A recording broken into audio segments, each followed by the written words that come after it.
মাটি ভালোবেসে শহীদ দরজা নিল, বন্ধু নামের চির শত্রুর দরজায় ঠেলে দিল। ঠিক না? সে আর কুকুর ঢালে নজর চেপে না নিজের হাতি, শত্রু কখনো বন্ধু হয় না, বন্ধু না অপরাধী। শত্রু কখনো বন্ধু হয় না, বন্ধু না অপরাধী। জাহান্নামের মোকাবিলা করে উল্লাস জনতার, যুগে যুগে ছিল কোন দিকে যাবে?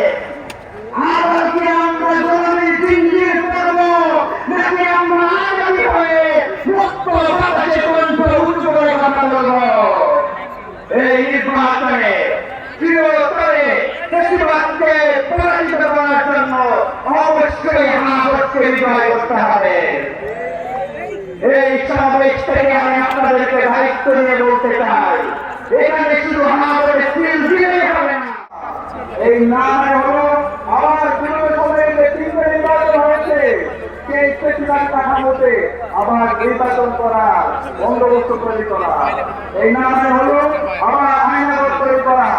এই নামে হলো আবার ইন্ডিয়ার থেকে শুরু করে পেনশন আদান এবং মাইকের চাকরি বন্ধ করা হয়েছে, সেই ঘুমের শক্তিকে আবার ফিরে নিয়ে আসা।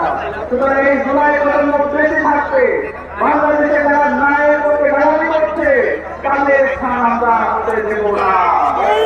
আমরা বলতে চাই বাংলাদেশের রাজনৈতিক দলগুলোকে, ইতিমধ্যে 11 জনের জোট ঐক্যবদ্ধ বাংলাদেশ জামায়াত ইসলামীর নেতৃত্বে যে জোট গঠিত হয়েছে, তাদের নির্বাচনী ক্যাম্পেইনে তারা হায়ের পক্ষে অবস্থান নিয়েছে।